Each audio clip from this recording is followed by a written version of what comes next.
My name is Sterling Miller. I'm a math teacher, and currently I teach 7th grade, 8th grade, algebra, 8th grade pre-algebra, a 9th grade, and a 10-11 geometry. And I've just always believed in an organizational approach to math. I think math is a very precise discipline, and I think the word discipline sort of says it. And ever since I came here, I've asked if I could have all of the kids work in a notebook. Not a lined notebook, but a graph paper notebook, which is basically this is a smaller size. And you may recall I talked about having a 4x4 as opposed to a 5x5, because the 5x5 is so minute. It's very hard for the kids to see what they're doing. And the goal that I have, this is your normal graph paper notebook size. Now, this board is not aligned, so if I put an X here, it's not going to hit where I want it to hit. So what I'm going to do is shift. Part of why I do this, it's a sense of portfolio learning. Everything is in one place. The homework they do, the vocabulary they do, the notes they take, and everything is right there. And I can give them models of problems. And in so doing,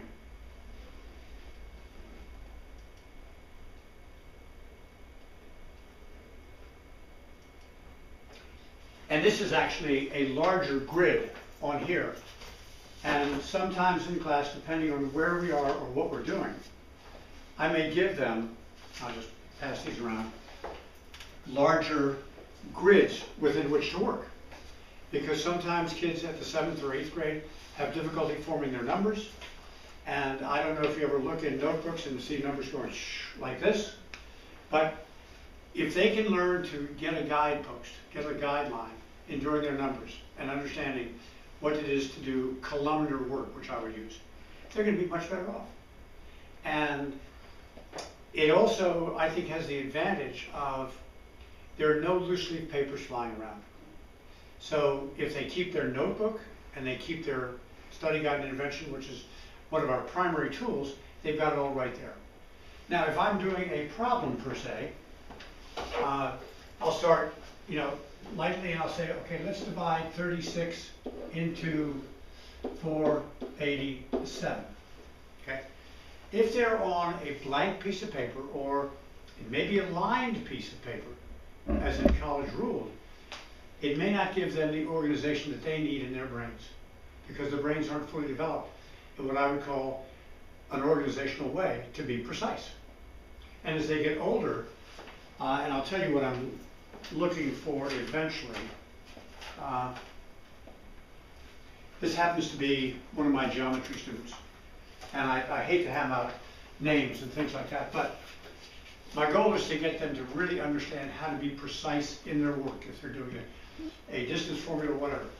So what I get them to do is understand, okay, it doesn't go in, and I'm not going to do the whole problem, but try and use the boxes to line up and get everything in a column, so that they're not going to sort of say, okay, if it goes in 36 goes to 48 one time. Oftentimes what does happen is immediately think of 1, okay? And right there they're off track. So I guess my goal for them is sort of very foundational, to build that foundation of what they can do. If you look in their books, now I don't have Abby, no. If you look in their notebooks, I've got 2 parents here right now. If they invite you, I would invite you to go into the notebook in any case. I will always ask them, if I put a model on the board, okay, I will say, this is a model, and I will write above the problem,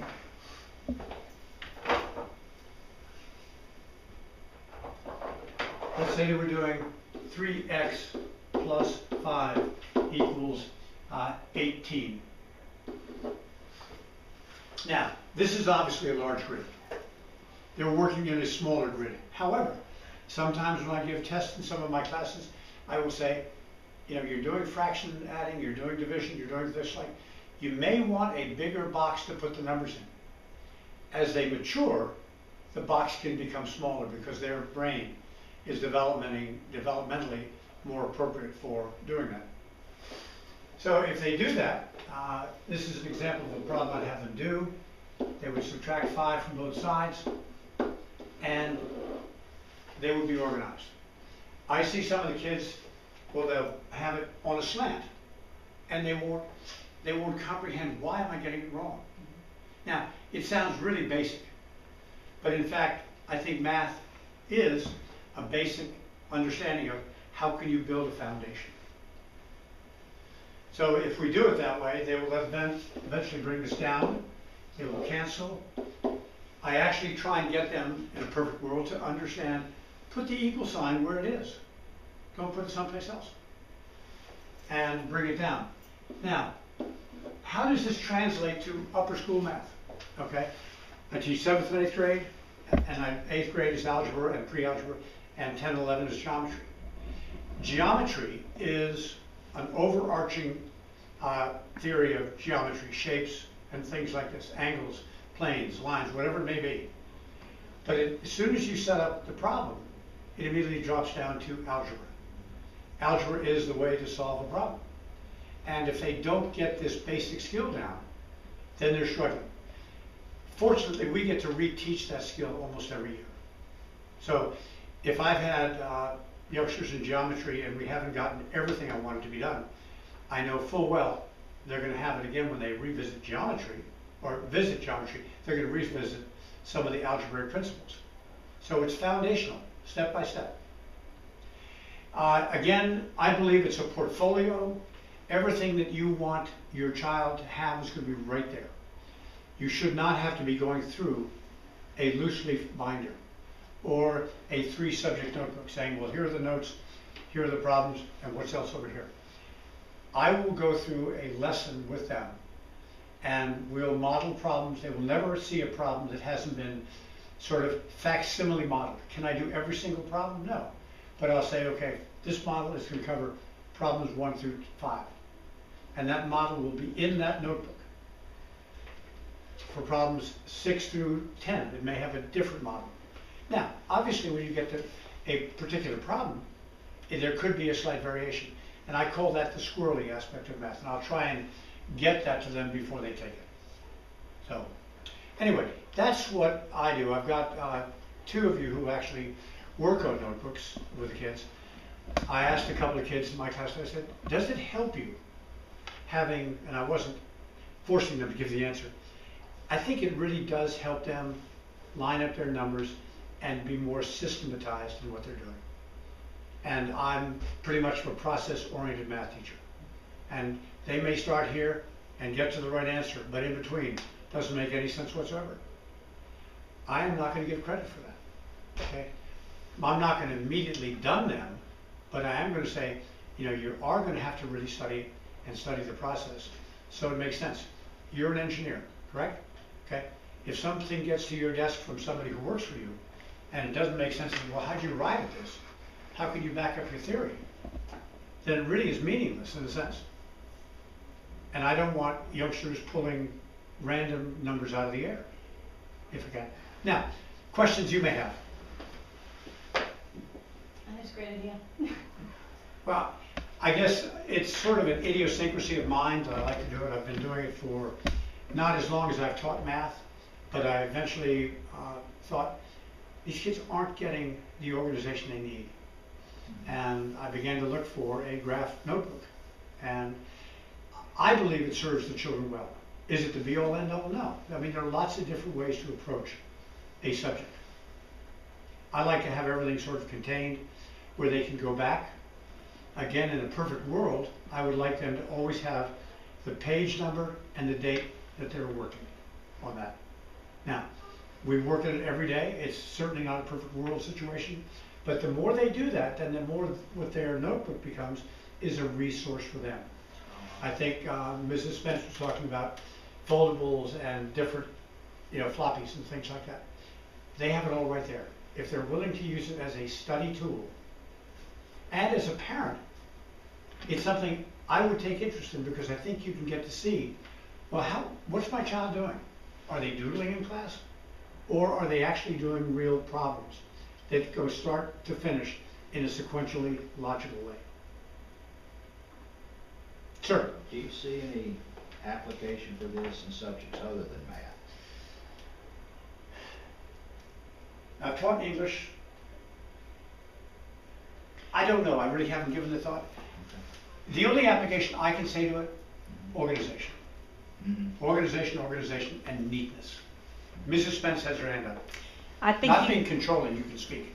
Thank you. I definitely think that when you get into outlining and when they're having to learn the structure, when they're taking notes, whether from a book or from something else, whereas they can actually see how far to indent. If you've ever seen an outline that starts with a Roman numeral 1 and then it goes to an A and then to a smaller A and to, but again, it's that whole slant idea, and the kids are like, are these big A's or little A's? Because all my A's look the same, and they get very confused.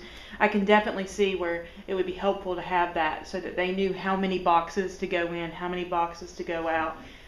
And that's, I think that's a really good point. I hadn't thought about the outlining aspect. Even you just mentioned something, big A and little a. Big A and little a make a big difference in math. Right. Because you've got angles and you've got sides opposite angles. So if you're doing, for instance, a Pythagorean, a right triangle, I would put that one. And we're coming into this, we'll do it for all the classes. If you've got a right triangle, poorly drawn, this is going to be big C. Because little c, which is your hypotenuse, and which is c squared equals a squared plus b squared, it doesn't matter which these two are. This could be A, this could be B, and C. So this is little b, and this is little a. Maybe. Smart. So it does make a difference. And it's the precision of what they're asked to do. And I guess my goal as the teacher is to try and train them in that discipline of how to do it. Because sometime down the road, they're going to be held accountable in a far different way than I'm holding them accountable. Other questions? How does John feel about it? No, like I said, where we struggle a little bit too is, I think this is great. Math is all, there's no in between, it's either right or wrong. Where we struggle a little bit is actually reading what he likes. I don't know how your kid, I mean, it's just the numbers a little bit too. And I think he's doing very well on that. Absolutely, he's getting a lot better. Yeah. A lot better. Yeah, I think he's just getting a little too quick. Well, and he tells me, he said, please slow down. So, and oftentimes in that particular class, and in my other class, I love to use the bigger grid. And definitely with John's situation, absolutely, you know, maybe even larger than that. Well, the vision get built in. And he's good at it.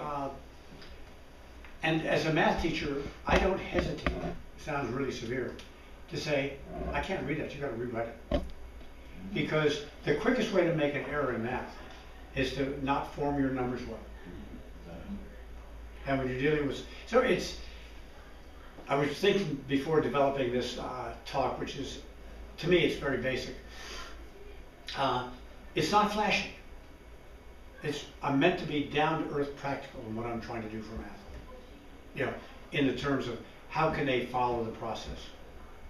What is going to be again and again and again. So when they do a process, it's not a new process over again.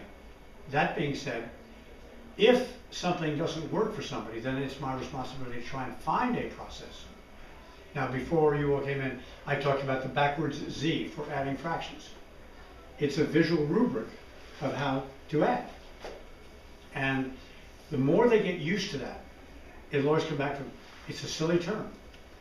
And they think, a backwards Z? What's he thinking about? Well, it may come back to them when they have to do that. So sometimes, you know, those little gimmicks may help them think something through. Another question. Sure. Are we helping or hurting by assisting them?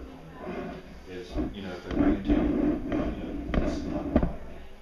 And kind of walking them through, okay, what did you do wrong? But then they present it to you and it was like, hey, they've done everything perfect. That's a double-edged sword question. Exactly. It's a double-edged sword question.